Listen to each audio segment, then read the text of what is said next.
On my part, I'm expecting that the president will deliver good news to its constituency. If we have been following the news, nakikita naman natin that the president is doing his best, working very hard for this country.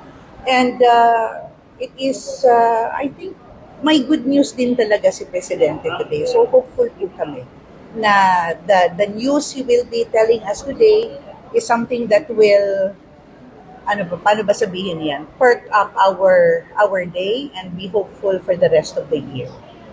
Ma'am, are you satisfied po sa nangyaring investigation sa flood control issue nga na nabanggit ni Pangulo last SONA po? And nakikita naman natin na may gumugulong. At katulad ng napakaraming kaso din na nangyayari sa bansa, we cannot expect something that will happen overnight.